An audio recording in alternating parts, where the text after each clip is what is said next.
நடுவர் அவர்களே, நம் பாரத இளைஞர்கள் வியர்வை சிந்த வேண்டியது அந்நிய தேசத்தில் தான் என்று பேசுவதற்கு என்ன காரணம் தெரியுமா?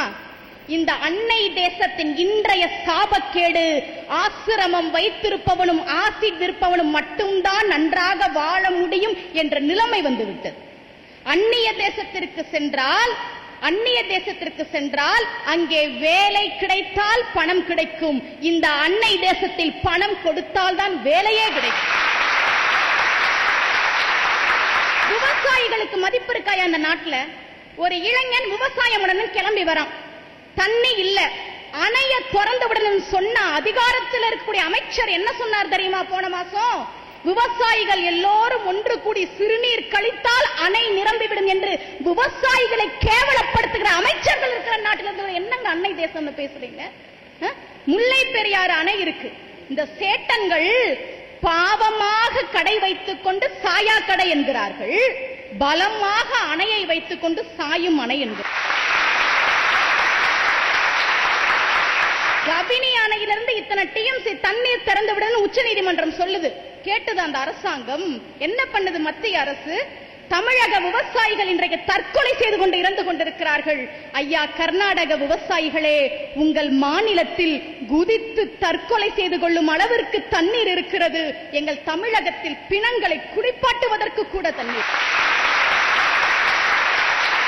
என்றைக்கு ஒரு விவசாயி தான் உற்பத்தி செய்த பொருளுக்கு அவனே விலை நிர்ணயிக்கிற உரிமை அவனுக்கு வருகிறதோ அன்றைக்கு அன்னை தேசத்திற்கு நான் சார்பாக பேசுகிறேன். நெசவாளி நிம்மதியா இருக்கானா சார் இந்த நாட்டுல?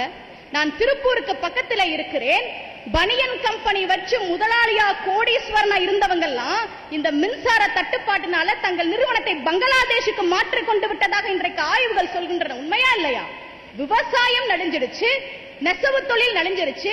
ஆனாலும் அவன் இந்த அன்னை தேசத்திலேயே கஞ்சி தொட்டிக்கு முன்னாடி கையேந்தி நிக்கணும்னு பேசுகிற நீங்கள் எவ்வளவு பெரிய கல்மனசுக்காரர்களாக இருப்பீர்கள் என்பதுதான் என்னுடைய வாதம். சரிங்க, விவசாயம் இருக்கட்டும், நெசவாளி இருக்கட்டும், மீனவன் ஒருத்தர் இருக்காங்க இந்த நாட்டுல. மீனவ தொழில் செய்யறவன் நிம்மதியா இருக்க முடியுதா? இந்த நாட்டோட சாபக்கேடு காக்கா பிடிச்சா அமைச்சராகலாம், மீன் பிடிச்சா சமாதியாகலாம். விதிக்கும் சதிக்கும் என்ன வித்தியாசம்? விதிக்கும் சதிக்கும் என்ன வித்தியாசம்? மீன் கரைக்கு வந்தால் சாகும், அது விதி. மீனவன் தண்ணீருக்குள் சென்றால் சாகிறான், இது சதி. அடுத்து நீங்கள் பேருக்கு பின்னால் போட்டுக் கொண்டிருக்கிறீர்களே MA, MPhil, B.Ed, இந்த பட்டங்கள் எல்லாம் எப்படி வந்தது உங்களுக்கு ஒன்று தெரியுமா? வருத்தத்தோடு சொல்கிறேன், நிகர்நிலை பல்கலைக்கழகங்கள் எல்லாம் மூடப்படுகிற இந்த தேசத்தில் நின்று கொண்டு பேசுகிறேன்.